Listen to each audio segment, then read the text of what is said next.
What's going on, everybody? Welcome back to Simba Sports Hub, man. This is where we talk all things Washington Commanders football, man. And hey, week one is in the books. It's been a lot being said about players, coaches, giving grades about how good we was this past Sunday. But before we get into all that, man, make sure y'all like, subscribe, and comment. What was your thoughts about week one, man? How you think we played as a team? How you think we was coached?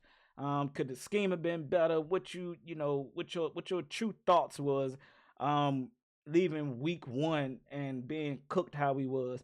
But yeah, now back let's get back into week one and what I've been seeing from the beat writers, what I've been seeing from y'all fans, been on Twitter and voicing y'all very, very, very distinct hatred for Emmanuel Forbes and thinking that he should no longer be with this team.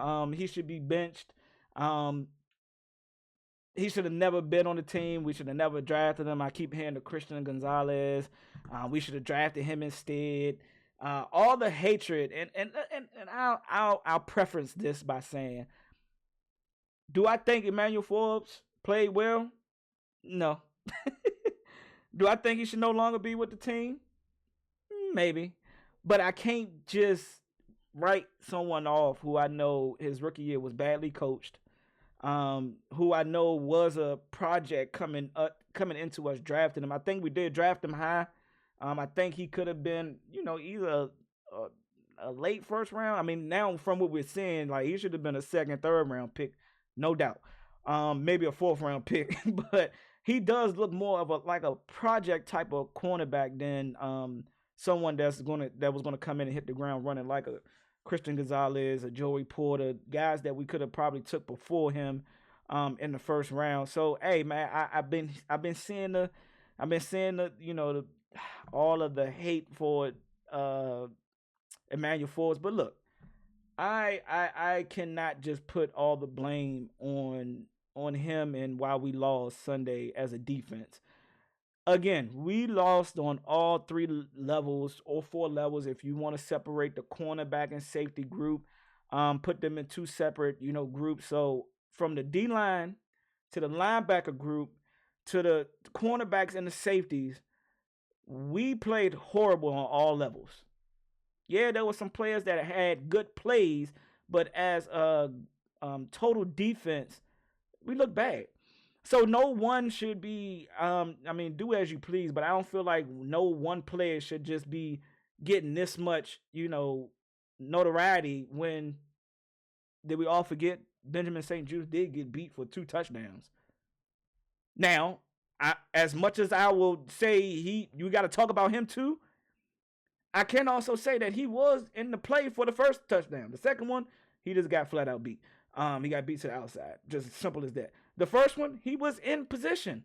But this is what I say. I had a very good talk with one of my other Commanders fans who we talk about every game after the game. We sit and chit chat, and he's under the belief of he has to listen to what others are saying and hear where they're coming from when it comes to the defense. And I said, man, I get it. You can say Emmanuel Forbes played bad, and we're going to check out. Shout out to my guy on Twitter. He was able to get all of the snaps. Mason Kinahan. He was able to get all of the snaps that Emmanuel Forbes had, and we're gonna watch a little bit of film, and then we're gonna also get into my predictions for week two against the New York Giants division game at home. A game that I will be at. Y'all will see me in the stands cheering for my team like the fanboy you never met before. But anywho, back to we gotta like really look at how the defense played and not just players. Because if we start to point out players and where they look bad at, Mike Sanders still looked bad. He got beat by Godwin on an out route on third down. Emmanuel Forbes got beat by Godwin on an out route on third down. Benjamin St. Juice got beat on an out route by Godwin on the third down. So again, I don't think none of our corners played well. I think we should be questioning the whole DB group. I think we should be questioning what coaching has been done this whole off season because again, we haven't heard a lot. We haven't heard a lot about, and we haven't seen these guys play a lot during preseason. So again, I just put out this question: is that are we truly just judging him based off his rookie year, which was not a good rookie year at all for Emmanuel Forbes? Or are we really just going to, as a fan base, give these guys, including Emmanuel Forbes, time to really wash out all of that bad and non-coaching that they received from the last coaching staff that we had in here? That matters. That really does matter. But again, as fans, y'all have the right to bash and talk bad about Emmanuel Forbes because he didn't play great. He didn't play good. He didn't play decent. He played awful. But I just remain as a fan of the team to not only point out one player, because Benjamin St. Juste looked bad. Even though he had a play where you like, oh man, he almost had one. So yeah, you gotta give him credit. I believe in giving credit where credit is due, but also you're not gonna go unnoticed for those 2 touchdowns that you gave up. Because like I said, it just seems as though these 2 guys don't trust their instincts, don't trust themselves to ever turn around and try to locate the football. It looks like they're just playing to not get beat. And in my and I could be wrong about this, right? But my understanding and my thoughts of thinking about a cornerback, if you're going to get beat, which every cornerback does, the greatest QBs, lockdown QBs, they've gotten beat before. If you're going to get beat making top-notch effort. And if Benjamin St. Juste on that first touchdown to Mike Evans, which he was in great coverage on, if he just turns around and Mike Evans still catches the ball, hey, I still tip my hat off to him. That's just a great catch by a great receiver. If he just turns around and tries to locate the ball, I am not going to hold that much because every cornerback gets beats for touchdowns. It just comes with the territory of the game. But Emmanuel Forbes, he did have 3 plays from the film that I watched. I watched this film already, but I'm going to go over it again with you guys and give my sentiments on it and how I felt about it. But 3 plays that I can only really pick from that says like, that was bad. Like the pass interference with face mask that he got against McMillan. Oh, he's a rookie. All right, I saw Brian Thomas Jr. Beat Jalen Ramsey for the Miami Dolphins, who just got a contract extension. So miss me with the whole he shouldn't be getting beat by rookies. Hey, look, man, at any given moment, that snap can be the snap where you get cooked. As a cornerback, you can get locked up by a rookie cornerback and you a vet receiver. It happens, bro. It's a play.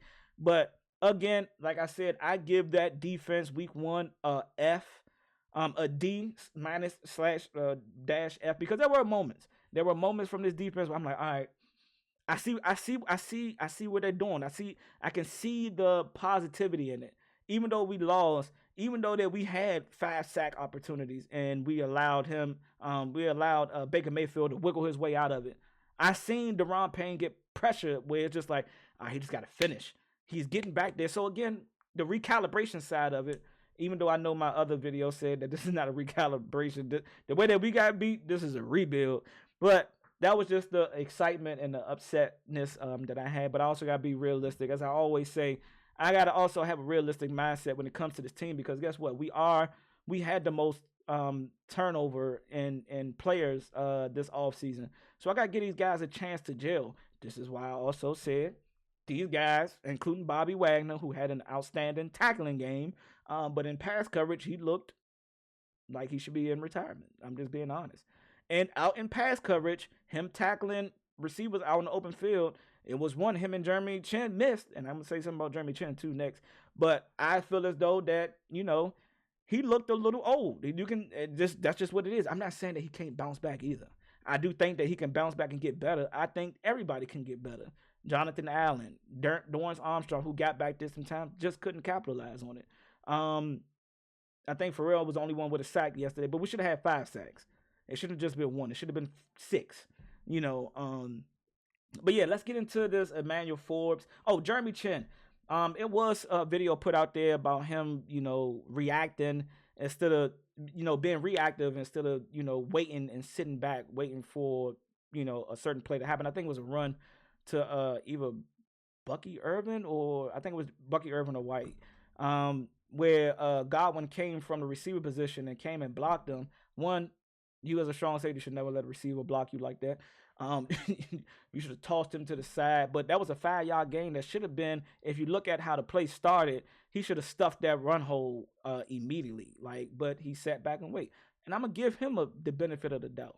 I hope this ass kicking that we got last week helps us realize that, hey, we got to lock in. I heard Dan Quinn also mention that, Tony Dungy told him that, you don't want to throw out certain things, but you want to simplify them.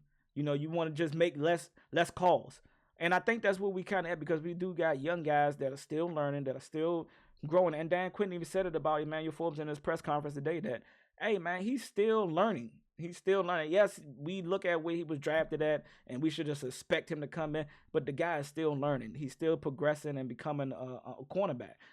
So I'm not telling you nobody to give him a second chance or to show him some sympathy or anything like that. Nah, because I still say he got cooked. He had a bad game. He had a bad game. But with that being said, we're gonna go ahead and get into the film. Again, shout out to my man on X, Matt, for providing us with this video. So this is the first play, I believe, all the snaps that Emmanuel Forbes had against Tampa Bay. Lucky lining up outside. I don't know if this is man or zone, but it's a run play. Not much happened here. All right, let's get to the next one. He lined up on the right side. Trips. Okay, they threw a screen. He came and run fit nice. Yeah, he didn't make the tackle. I'm not mad at that. At least he wasn't scared to, come in and try to make a tackle. All right, here, man, right here. You got beat. If you want to be picky, if we all want to be picky and nitpick at, he got beat across the field. Bad throw or bad route. He didn't. I guess McMillan was supposed to be cutting up the field a little bit more, taking it upfield a little bit more. He got beat right here. So that's one. So it might have been more than three. But anywho, all right, he down, lined up down bottom again. This the Mike Sanders still one. This is Benjamin St. Juice. I don't know if y'all saw that, but this is an out route. This is an out route. I know we playing 7 off, but like we playing 7 to 10 off. It look like he's playing the Benjamin St. Juice is playing the high. He's playing high and letting Mike Sanders still play on the. Or Mike Sanders still blitz. So so was that a man or was that zone? It looked like it was just a pass off. Okay, all right. So again, I'm not even mad that Ben got beat. It happens. Let's see. This is a run right here. I think that's the play that I was talking about with Jeremy Chin. Should have just immediately filled that gap, but he didn't. Now let's see what we got. Got a motion. It's a pitch left.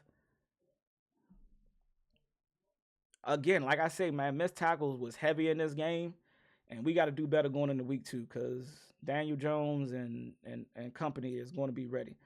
That's that play right there that I don't know. It looked like it was a man. Yeah, it looked like it was man comp, and we blamed what's the name for this? No, I don't think we blamed him for this. It was the other one. So let's see. My bad, y'all, if I keep reminding back, but this is how I look at film. I watch it multiple times. I might pause it and do like the still frames. Don't be mad at me, y'all. Yeah, this is like a man concept. Yeah. I really want to Emmanuel. That was on Sanders still. He got to get outside. But he had to beat traffic too, so I can't be mad at him. Like he passed him off to the safety.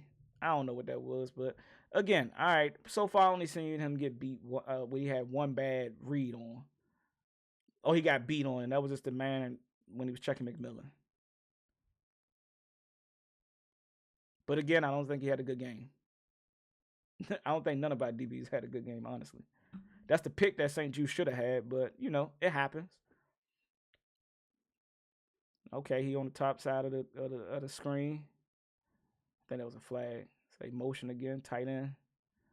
This looks like zone. If I had to give a guess off the rip, look like zone. And that's on him. And again, it looks like man from as the play goes on. Like it looks like he's supposed to be chasing him.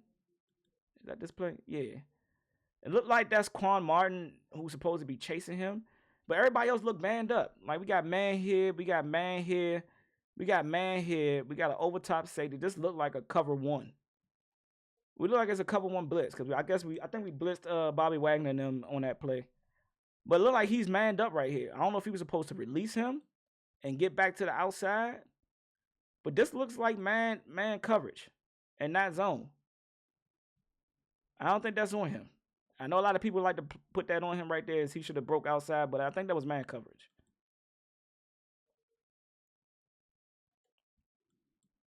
All right, that's a run play. We don't care about that.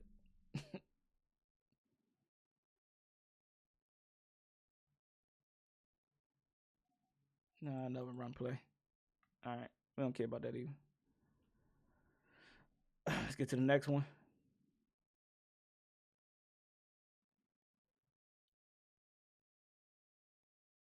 Yeah, that looked like man too, but oh well. I'm trying to get to it's later on in this 7 minute video that is like, all right, we're gonna call out these right here. Where yeah, he played horrible defense. But in the meantime, again, broken tackles, these plays that should have been stopped in the backfield, and it wasn't. So again, like I said, I give everybody a bad grade on this one. Him trying to fit the run. 5 yards. They was gashing us with the runs, man. I don't know what I don't know if it was gap protection. It was run fist was just not there from the linebackers. But to get outside to your cornerbacks and your safe get to that second line of defense, that's not good, man. I don't know what type of gap coverage we supposed to be running from a run stopping perspective.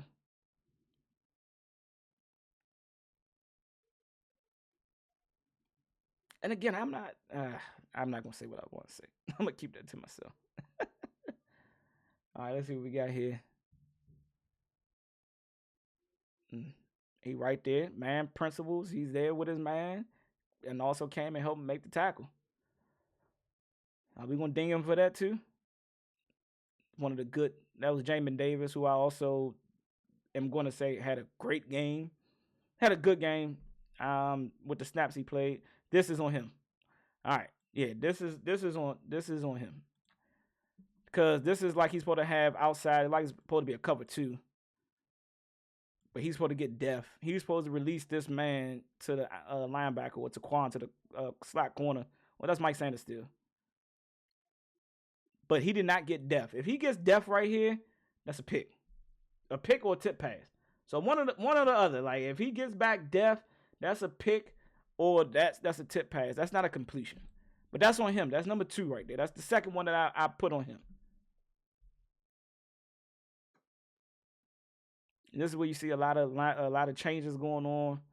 This is kind of where I think Dan Quinn says, man, we might have to just simplify these checks that we go into because it looked like our young DB group was just out of sync last week. It looked like you could see at moments where they just like talking to one another or they not truly understanding what's going on. I can't remember what happened this play here.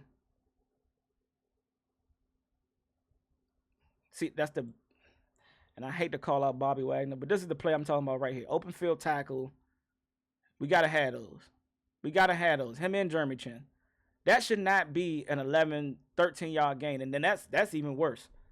Benjamin St. Juste, like I know you're a cornerback and I can't expect you to, but when I hear Bobby Witt and Dan Quinn arriving violently, it looked like you was just trying to soften the blow. You were just trying to, like, you wasn't trying to hit nobody.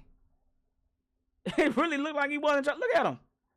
Look, he ain't lower his shoulder. He was like, please don't run into me or please don't run me over. I didn't see no violent. I didn't see Bobby Wagner arrive violently. Look at it. This is what I mean in pass coverage. Like, you got to come make a play. He read it. He beeline straight to, he saw the quarterback.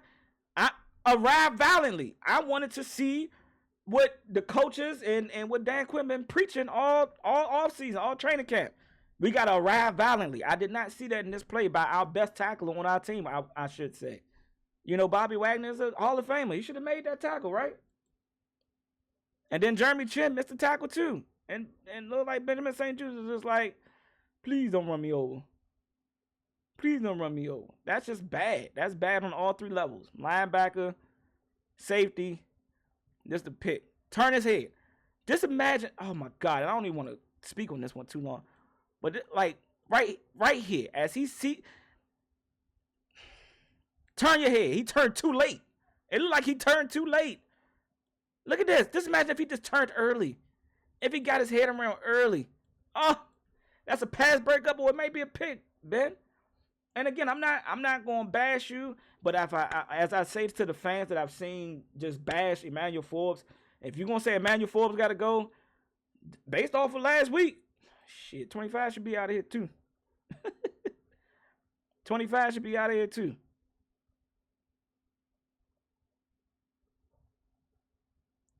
Who's this one here? Checking the tight end. Again, I think we was playing so much soft coverage because we didn't want to get beat deep, but nobody like threatened us except for McMillan. Why are we playing again? Why are we playing 7 yards off?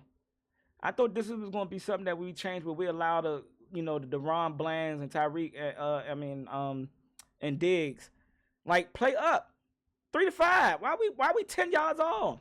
3 to 5 yards. This is almost 15 yards off. Like you should be lined up here. I don't even care if it's zone. Yeah, I don't like the depth that we making our cornerbacks play at most times. Again, 7 yards, almost 7 yards off the ball. Look at that. Now just imagine if the alignment was 3 to 5. Just imagine if we go back to where they lined up at, and you see him motioning over. Just imagine if he's at that five right there. Because the first down is right here, I believe. It was like 3rd and 2 or like 3rd and 4. Just imagine if he's lined up right here. If he could still play zone, he could still get back in depth. He could still read that corner route if it's a corner route right there. But Godwin just ran a quick out. Look at the alignment. I don't like the alignment on short yardage. This is when if you talking about playing with physicality, if you think Emmanuel Forbes is not physical enough or Benjamin St. Juste, then I question why we didn't make the move to get in more physical type of DBs. But this right here on short yardage, I think this is a 3rd and 2 or 3rd and 3, maybe 3rd and 4. I would say 3rd and 4 max. And Godwin just runs a quick out. But look at him. He's already playing 5 yards off the ball. That first down is here.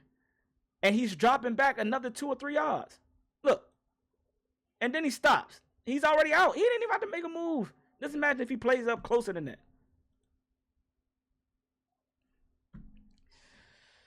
I ain't nitpicking here, but I'm just saying, man, that if you really look at that play and the alignment of our cornerbacks, look how far we're playing off the ball right here. And I'm talking about just for a short downage. And I said the same thing with Mike Sanders still. Like, why are we playing so far back on 3rd downs? Tampa Bay is a team that's going, hey, man, we want to get this first down. We want another 10. We don't mind taking what you give us. All right, you don't want to get beat deep, but guess what? We're going to take this first down.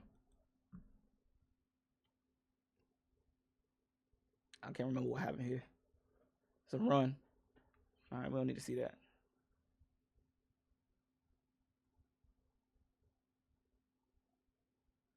Now, this one here, this is all on Emmanuel Forbes. It looked like he tried to get in bump and run coverage, and he's actually playing up now because guess what? They got short yardage. They need 2 yards, and Godwin just ran a quick slant. This is when you got to get your hands on him. And I understand, yeah, it's easy to say that out when you got an out route that could happen too. But like he got his hands on him, he just lost the battle. And that happens. That happens. Name me one. I saw Justin Jefferson beat Banks with a quick slant just like that.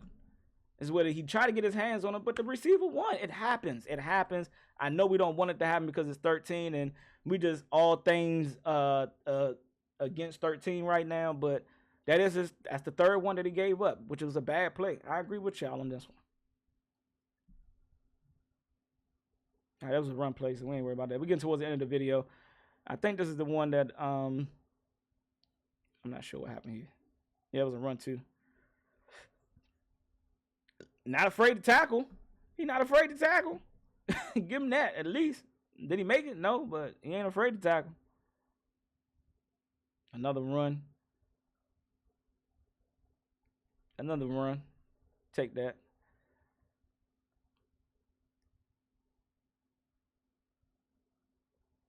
Another man principle. Decent defense. Play. Defensive play. Another run. And again, I think that's it right there. Oh, this is his last play. Oh, this is the pass interference right here. Just a bad read. Got beat with a double move. Got beat with a double move. and that is why I understand you guys saying that he had a bad game. I respect it. But to write him off, I get that too. I get where you guys take that stance at to write him off, but just don't write him off. Write 25 off too. Um, Go see what Xavier Howard want. He probably waiting for a potential playoff team to call him. He may not want to come here with this recalibration. But anywho, all right, we want to move off of last week. That was what it was. I just wanted to point out, man, hey, look, we look bad on all three levels as a defense. Week 1, getting 37 points put up on us is not solely Emmanuel Forbes. I just want to hear our fan base point out everybody. Point out Jeremy Chan. Point out the tackling, the missed sacks, the dropped interceptions. Like, point it all out. That's all I'd say. Just be fair to don't just try to point out one person, but at the end of the day, do what y'all please.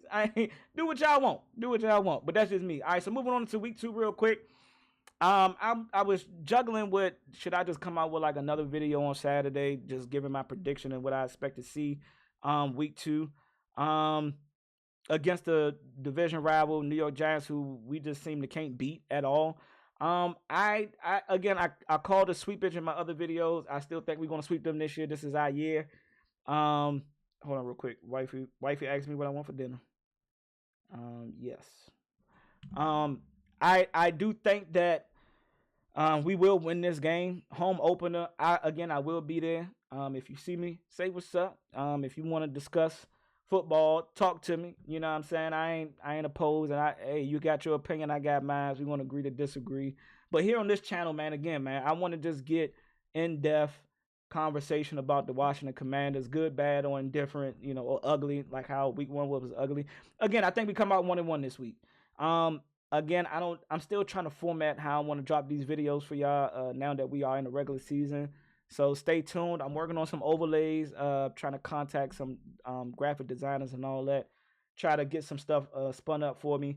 But yeah, man, I'm excited about week 2. I really didn't have much to say about the offense except for I think we need to run the ball a little bit more. Our offensive line needs to do a lot better at getting pushed from a run perspective.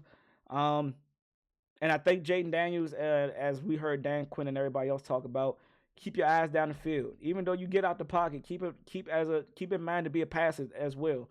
You don't have to just get out the pocket and just automatically go to run. And I think he understands that. And again, let's see what we can do week 2. And I'm going with a W come week 2. Hail to the Commanders. I'll catch y'all after the game. I'll be going live, doing my live post-game reaction.